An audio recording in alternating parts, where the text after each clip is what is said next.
Good morning all of you. I hope you all are doing good.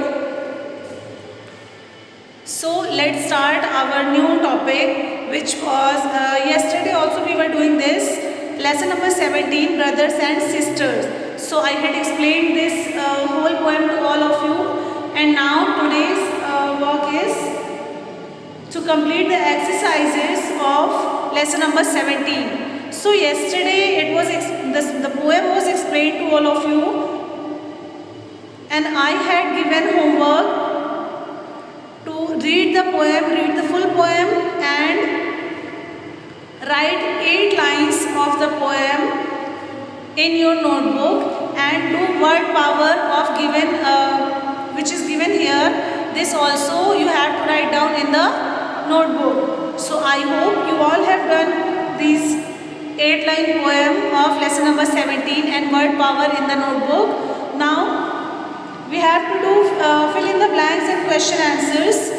So once again I am going to explain this poem to all of you so that you can do fill in the blanks and you can give answers properly, understand it properly. So sister, go to bed, go and rest your weary head, thus the prudent brother said. So in summary I am going to explain this because it's very short so that you can understand it. Thus the prudent brother said. So this poem is about a brother and a sister. They all were teasing each other. They were quarreling with each other, fighting with each other with words, verbally fighting. So the brother was acting like if he is showing care, and he said to his sister that sister, go to your bed and give your tired head some rest.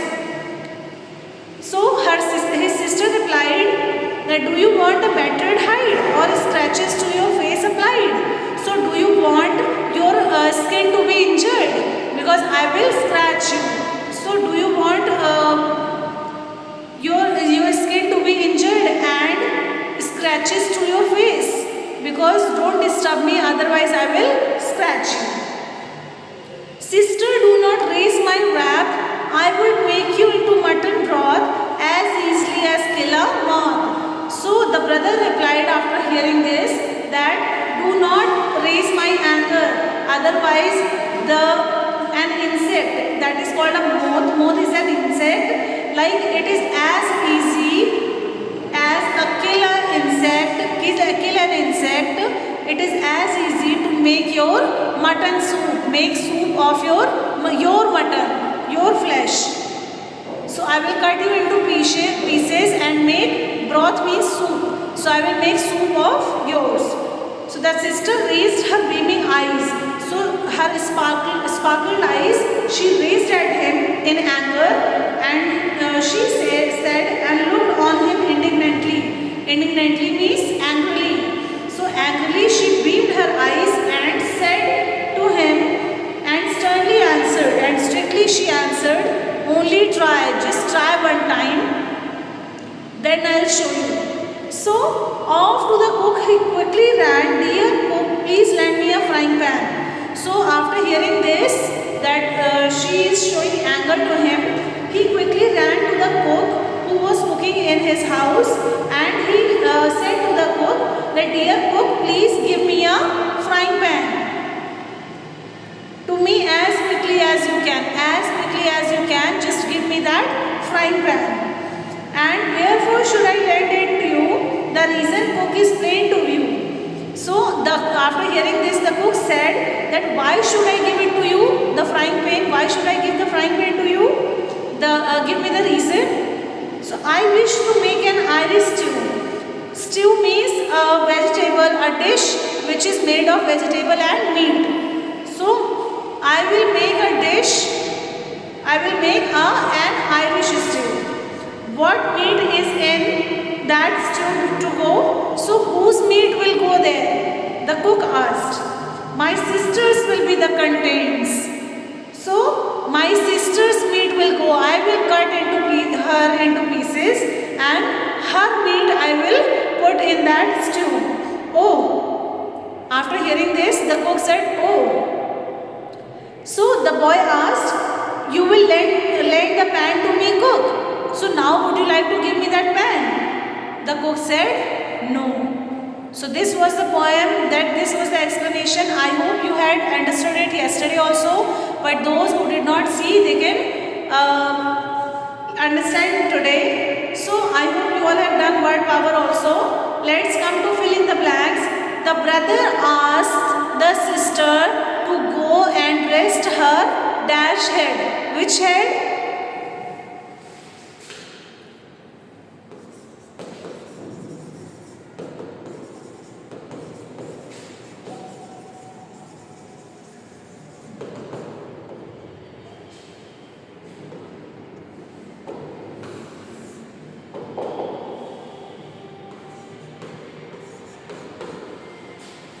The brother asked the sister to go and rest her weary head. Weary means tired. Next, the dash raised her beaming eyes. Who raised her beaming eyes? Sister.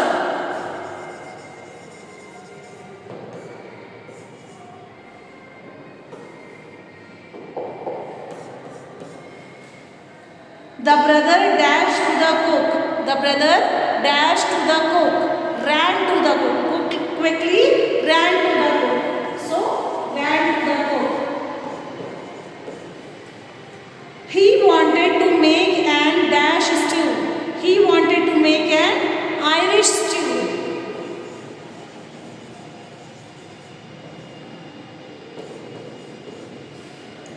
The dash said no. Who said no? Not to give that frying pan.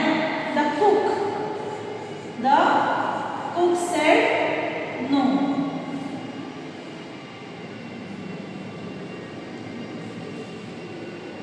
The brothers, fill in the blanks. First question, the brother asked the sister to go and rest her weary head. The sister raised her beaming eyes. The brother ran to the cook. He wanted to make an Irish stew. The dash said no. The cook said no. So I hope you all have done this in your book. Next is answer the following question. Answer the following question.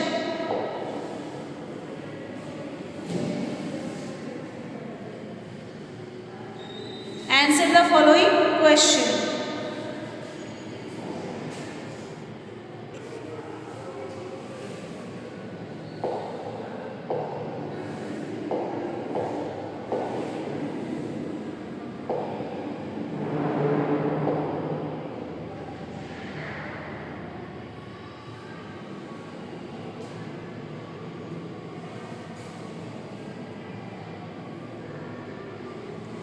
So lesson number 17.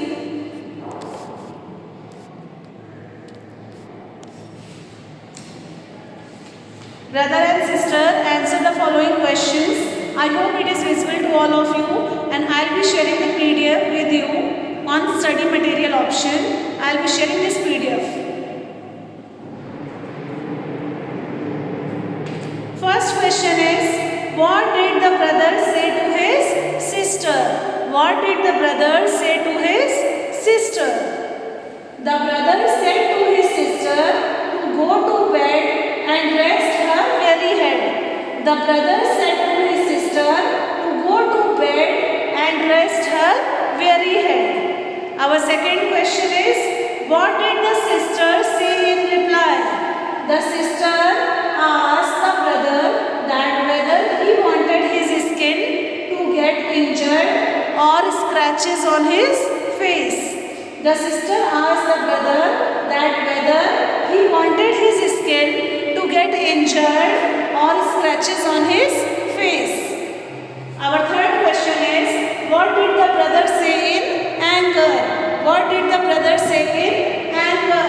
The brother said in anger to the sister to not raise his anger, or he would make her into mutton broth as easily as he would kill a moth. So the brother said in anger to the sister to not raise his anger, or he would make her into mutton broth as easily as kill a moth. Fourth question is, what did the brother ask the cook? The brother asked the cook to lend him a frying pan. The brother asked the cook to lend him a frying pan. What did the cook say? Next question, what did the cook say? The cook said no. The cook said no. So these 5 questions are there. Question and answers are there. I'll be sharing this PDF to all of you on study material option. I hope from there you will complete this. So today's homework is 8 lines poem and word power you have already done. So today you have to write, fill in the blanks and answer the following questions in the notebook. This fill in the blanks and answer the following questions. These 2 things you have to write down in your English literature notebook. And I hope some will be thinking, some students will be thinking that today is Thursday. So according to the timetable we should be studying English grammar. But that English grammar I have to explain it to all of you when you will be before me. So that is why I am not teaching English grammar here, because after explaining something in English grammar I have to ask you also some questions. So because of that I am not teaching grammar, because you are not here in front of me. So I will be teaching grammar, I will be completing grammar portion when you will be here in the class. So in the online class I will be completing all that literature portion to all of you. So that literature portion will be over, I guess. Lesson number 17, I hope you will do. Fill in the blanks and answer the following questions in the notebook. Thank you.